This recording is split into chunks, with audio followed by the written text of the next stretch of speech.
Humans of the cardboard, welcome back to Just Nuts, guys. Today we are about 2 weeks away from the release of the new core set, Power of the Elements.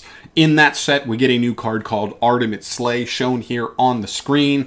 If you have not read it yet, we will read it in just a sec, but this card just seems like it could be a generic bomb card that will vastly be played in many side decks. Probably not as popular in main decks. You'll see why when we read the card, but insane. We're going through every good target that you can use with this card today so that you do not have to, because trust me, there's literally like 35 of them. So yeah. But yeah, let's get into this thing. Starting off here, let's just read through. It's a normal spell, by the way, if you don't know. Has the Appaloosa artwork on it. So the only 2 cards we've ever seen with like Appaloosa art are like insane. Send 1 monster from your extra deck to the graveyard. Then target 1 monster your opponent controls with the same card type. Fusion, Synchro, Exceed, Pendulum, or Link. Really particular here that you can actually send a Pendulum monster. That's like the one weird one here that probably won't come up all that often, but theoretically could. But yeah. Outside of that, shuffle it into the deck, the monster you targeted from your opponent. Also, as a last line of text here, your opponent cannot activate monster effects in response to this card's activation. This is the one like line of text that takes this card from being like a solid little board breaker card that like would probably bait and negate most instances, but not too much outside of that, to actually making it insane. We know how most boards tend to be made up of your Baronne de Fleurs, right? Your totally awesome once we get into Splight format, right? That stuff is huge, that they cannot respond with those effects, and you just rip apart their board before they can even have a chance to respond to what you are trying to do. So very good.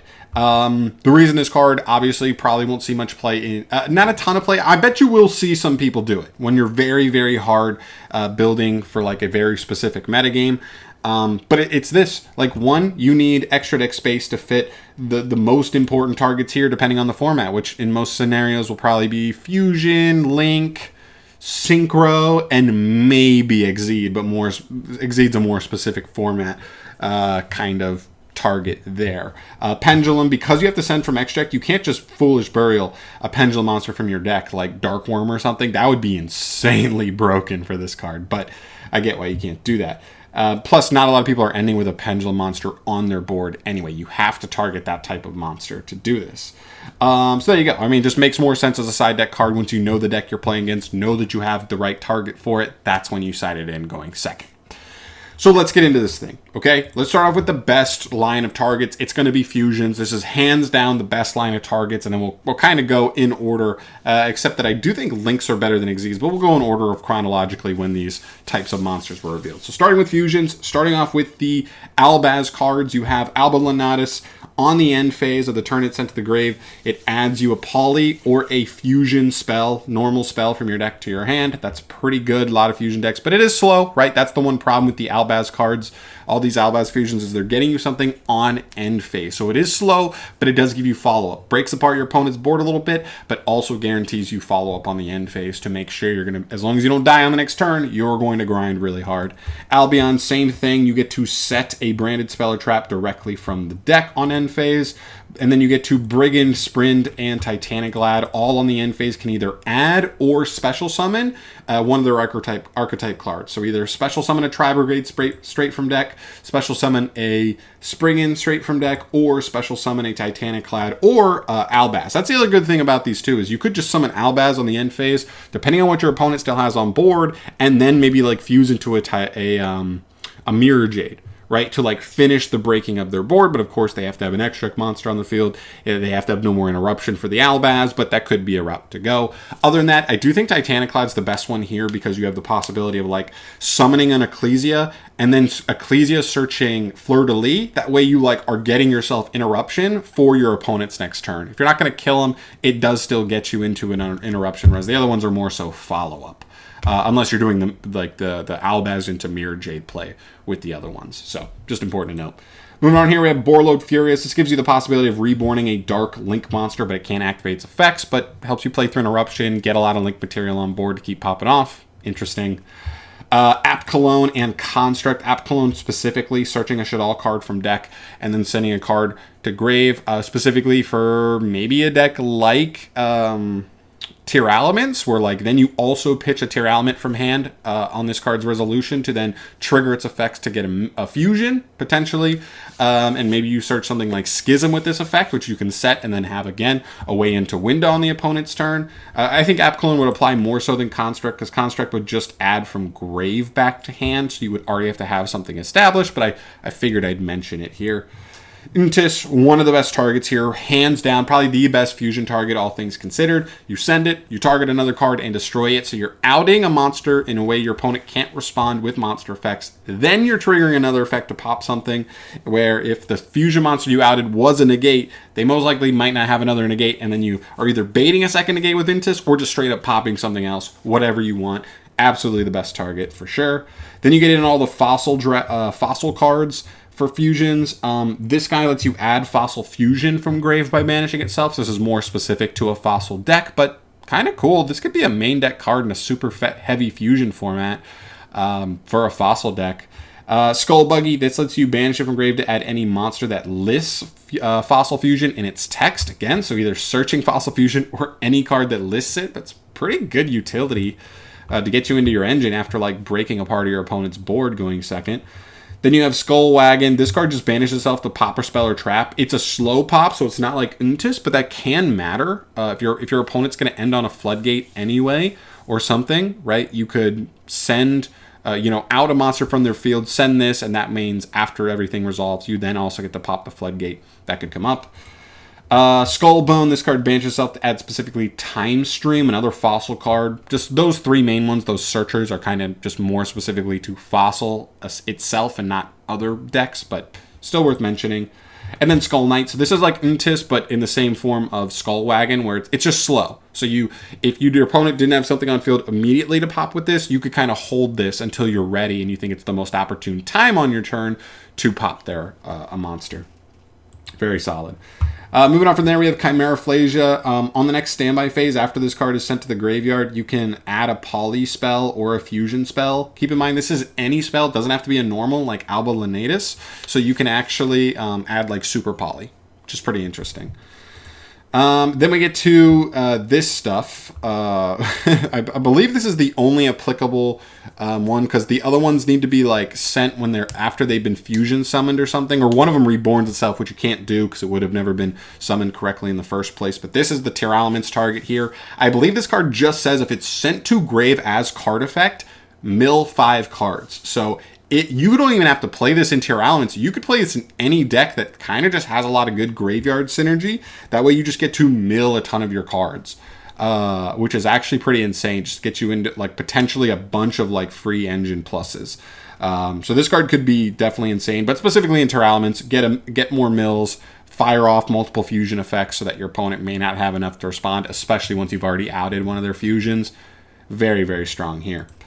Then we move to Synchro. So that's all the good fusion targets, some really good removal, some really good engine pushers like the Mill 5 we just talked about. Just really solid stuff all around. And follow-up stuff like the Albaz cards. So now we move to Synchros, which obviously are still pretty big right now. I think they'll see a slight dip in play once we get Splight and Tearalaments into the format, but I still think it's worth noting because we've seen how good Punk is. If Punk doesn't get hit very hard on the ban list, we could still see Punk looming around. And the biggest thing I like to do is make solid Synchro boards half the time. So you gotta respect it. So the first card here is Prima Donna. If this card is just sent to the graveyard generically, it can target any banished card and shuffle it into the deck. That's pretty cool. Has extra synergy with the deck because they have ways to like banish a card from your opponent's hand till the end phase. So like then sending this would be able to like essentially make sure they never get that card back, which is kind of funny. But pretty good. I mean, if I think about stuff like Mech Knights, if they have a purple Nightfall banished after getting a search and you're able to send this card, then you just like shuffle the Nightfall back into deck so they don't get that recursion at all. It's pretty cool. Could come up. Next up, you have Garden Rose Maiden. You can banish her from grave to target a Rose Dragon or a Dragon Synchro in grave and special summon it. Kind of an extender, but kind of specific, right? You have to either be playing a deck that plays Rose Dragons or already have to get to a Dragon Synchro. So it's kind of asking a lot, but theoretically it has utility, so I figured I'd mention it. Herald of the Arclight, one of the really good ones. Really, really good ones. There's a couple, there's two main targets I think about with this. Well, three main things, I guess, to mention. The first one is Illusion of Chaos as an extender, because then Illusion gets you Magician Souls, and then Magician Souls helps you extend, draw cards into a board, help you link climb, all that stuff. Really, really powerful extender. Secondly is Saravis. It's a ritual monster that acts as a hand trap that protects you and negates any effect that like targets a card you control, which is actually quite good. Playing into a board, once you maybe know what kind of board they have, if you search Saravis, they're going to be like, oh crap, I'm playing Sword Soul and I have Blackout set, and that's the most powerful interruption I have, but now he just has a negate for that. That could actually apply some cool pressure.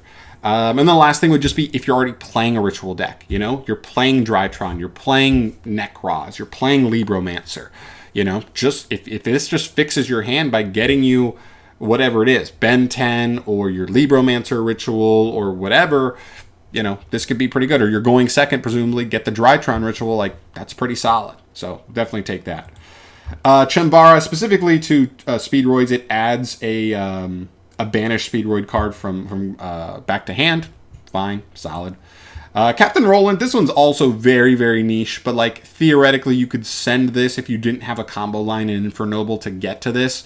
And then if you end on Roland, this gives you a way to quick effect equip to Roland, so that way you can trigger Roland's effect to non-target pop something on the opponent's turn. So it does potentially get you interruption there. Again, super specific. I wouldn't expect this to come up very often, but it's something. Omega. So Omega, obviously from Grave, can target another card in Grave and shuffle it and that card back into the deck. Pretty cool. Reloads itself to potentially use later on while also clearing something from Grave. That's pretty good, especially versus stuff like Splites and potentially Tier Elements. You know, very graveyard centric. It is a little slow though. It's not a quick effect, so keep that in mind. And the last, I believe, fusion target we have here is Wind Pegasus.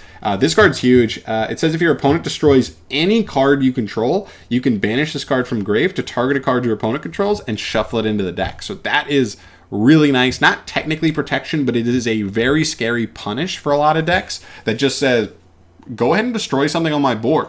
Like, you're getting punished. Like, you're just getting any one card I want shuffled back in. It is, you know, there are ways to play around it, not committing really anything super meaningful to the board. But for sure, like, if you already have, like, a couple interruptions and then make your board even stickier with a card like Wind Pegasus, it's pretty decent. Or even going second, like, knowing your opponent already has an interruption that would destroy something makes this even scarier for them to help you continue to break the board. Moving on from there, we move to Exceed monsters here, starting with Dante. Of course, if he's sent to Grave, he adds a Burning Abyss card from Grave back to hand.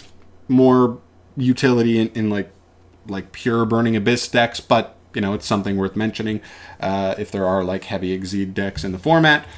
Being able to like play into a Splite board, like send their Toad without them being able to negate with Toad to also add a BA back from Grave could be something. I don't know. Next up is this new guy. If you don't know what he does, when he's sent to the graveyard, he can target any face-up card, negate it till the end of the turn. I love that that's any face-up card. That way, if your opponent has a Floodgate, obviously anything but anti-spell, because obviously you wouldn't even be able to activate ARTEMATE Slay under anti-spell, but being able to negate a face-up spell or trap is also huge, but I don't know. I like this effect a lot. I definitely feel like this is really good. Like, remove an Exceed monster without them responding and then negate something else. Not great versus Splite because Elf is a quick effect, so most likely if you send the Toad, they're going to be... Wait, it does it... Hold on. Am I going crazy here? This card... Oh, it's shuffle. Okay, so you shuffle... Wow, this is actually really good then versus... Well, not really good, but like, you get rid of the Toad, then you can target Elf, and it forces the Elf out immediately right then and there. And the Toad wouldn't go to Grave, so they wouldn't even get it back. I'm sorry if I was saying earlier that ARTEMATE Slay sends to the Grave. It doesn't send, it shuffles. Keep that in mind. So whatever I referenced there, just if it didn't make sense, that's why. Moving on here. Totally awesome in and of itself as a target. When he's sent to Grave, he just adds any water back to hand. I think that's actually quite good. The one thing that does make me sad is there's no good water hand traps. If we got a water equivalent of Ash Blossom, Marine Cess would be insane. I mean, it's already pretty good, but it would be insane because the deck has so many free, like, generic water add backs. Actually, it's mostly just Toad and Toad. less good than I thought. But like still, the synergy is definitely there. Very cool. Next up, we move to links. That is it for the Exceeds. There's not a ton. What did we show here? 1, 2, 3. That's literally it. There's just not a lot of Exceed monsters that have great graveyard effects at all. But these are like something, I guess. I think this guy is by far the best one. I mean, he's probably top 5 targets, period. So I guess that's good that they have one really good target overall. So we move to the links here. There's a lot to talk about here. Let's start off with the Tri-Brigades, because all 4 of them technically work. Farragut, letting you somewhat fix your hand by drawing card, putting one back. That's pretty good. If you have a brick in hand, just trying to get a draw to like find more side deck cards, more board breakers, more engine to play through interruption, whatever you want. It's pretty cool. Fix the hand. Barrowbrum, getting you the ability to get yourself a Tri-Brigade spell or trap. Oh, no, wait. Yeah, any Tri-Brigade spell or trap. I know realistically the only good one is the trap card there. So I guess you'd most of the time be going for that just so you could get that set up. And this does also put another Tri-Beast name in the graveyard to help you play as well. So pretty good. I could see this being a route you take sometimes if you know you're not going to OTK, but you're just kind of like, you know what, let's just get into the grind. I'm going to get myself the trap for free right here. Let's get it going. I could see that being a thing. Rugal is by far the worst one, but it does give you the potential to lower your opponent's monster stats by an okay amount. 300 for every monster type you control. The problem with this card is it requires you to already have multiple monsters on the field to be really good, but like I guess there could be a scenario where it helps you just walk over multiple monsters on your opponent's field, and there's value in that. Shiraig, this is one of the best ones because he lets you add any Tri-Beast whose level is less than or equal to the number of banished Tri-Beasts currently. Now, I know theoretically if this is the first card you fire, there would be nothing, but if you played it all, got anything banished, then this card becomes really good. I could see Tri-Brigade lists just siding this card because maybe you draw it later on, or maybe you hold it because you didn't need it immediately, and then later on you fire it to out something while sending Shiraig, and then Shiraig gets you a search for a starter, and then you just play after you've outed your opponent's boss monster. Like, that could be really solid. Next up is Borrelcode. Pretty interesting card. From grave, it can banish itself to banish a dark monster with 3,000 or more attack from the field, and if you do, special summon a Topologic straight from the extra. You do have to play another Topologic in the extra deck to make it work, but that's pretty powerful. If you get to fire it off, a non-targeting banish of a big dark boss monster, I could see that being a thing. I mean, that's just an out for Dragoon, potentially. Like, I don't know. There's definitely some scenarios I could see where this card comes up. Evil Twin Trouble Sunny, one of the biggest targets in the OCG at this point in time. You do have to play the brick of the bricky Evil Twin card in the main deck, but just by playing that brick, this card becomes insane. Just from grave, you can banish this card to send an Evil Twin monster from your deck to grave or hand or field, to just generically send any card on the field to the graveyard. Any card, spell, trap, monster, face up, face down. This non-targeting, send, non-destruction, really powerful generic removal there. This will see play just because of ARTEMATE Slay. I guarantee you that. And then we get to like some of the fringe link ones. Canberra Roaster, while it's in grave, if a set card would be destroyed by card effect, you can banish this card from field or grave instead. So I think about decks like Subterror. If the way you play into a board is like remove their big scary link monster, then you set a bunch of cards and just play from there, maybe it's better to like send a card like Canberra Roaster instead of trying to like pop their stuff. Again, it just gives you protection to all your set cards, which is how Subterrors can just lose duels sometimes. If they have a way, if your opponent has a way to like remove a set Guru, you may just lose the duel outright, right? So this card's pretty cool, giving you that protection. I don't hate it. It's not great, but you know, whatever. This is a new card from coming in Magnificent Mavens. It's a quick effect to banish itself to summon a zombie synchro monster that's either in your grave or banished, I believe, to the field. That's pretty strong. Now, the one thing here is, again, kind of like the other card we looked at earlier, it does require you to already put a zombie synchro in grave that has been summoned successfully so that you can reborn it. So that's kind of asking a good bit there, but I don't know. If you get there, like, this card's obviously really powerful. Quick effect too, like, there's definitely some solid value there potentially. Pycophyllina, just from Grave, it can... oh, wait. Oh, this is a bad example. I thought this was from Grave. This is not a graveyard effect. My fault. Let's skip this one. And the last one is Balinks. This is specifically for Salamangrates, obviously. Sometimes a lot of Cybers decks, like Salads, just lose to getting their normal summon removed. So if your opponent's goal is to just use a destruction-based effect to remove your normal summon, and that's the way they try to like win the game, whether it's Ghost Ogre, a Dryden-like effect, whatever, this gives you ability to like, one, deal with a scary link monster your opponent controls, and then just already prematurely put a Balinks in Grave. That way, if you normal summon Gazelle, if you normal summon Foxy, whatever Salamangrate you normal summon, it has to be a Salamangrate though, so it won't protect Debug, won't protect Flame Buffalo. At least you have protection to potentially dodge just being outright blown out by getting your normal summon popped, which is really nice. So it's very specific. It's a very specific scenario. I don't expect it to come up, but like if you're already siding this card in Salads, this is something that could come up depending on the matchup, and you'd already be playing triple Balinks in your extra anyway, so who cares? But yeah, that's pretty much it. I think that's the last target. It is. There we go. We'll slowly go through this. Everything that we saw. This card's crazy. I mean, I don't think I need to explain. This card will be very popular in a lot of side decks going forward. Absolutely learn what people are going to be playing. Learn what you want to be playing if you're going to pick up the cards yourself. And then it just comes down to whatever the format is. What are the best targets given that format? I think this will be a future card that we'll see format to format. As you saw, there were good targets. Even though there were only a couple Exceeds, you still have the Aggregator. You still have Toad if you're playing a water deck at all.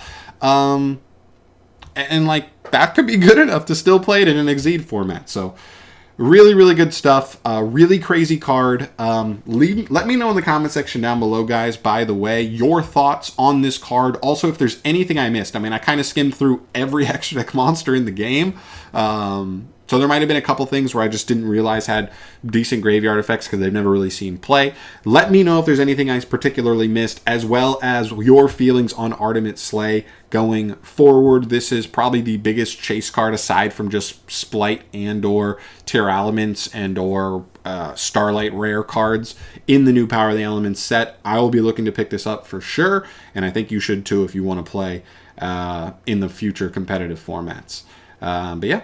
I'm out of here, guys. Thank you so much for watching. As always, subscribe to the channel if you want to see more stuff from me down the line. And also follow me on Twitter. New Twitter. Having a ton of fun with that. So hop on that. Follow your boy. And, yeah. I'm out of here. Peace.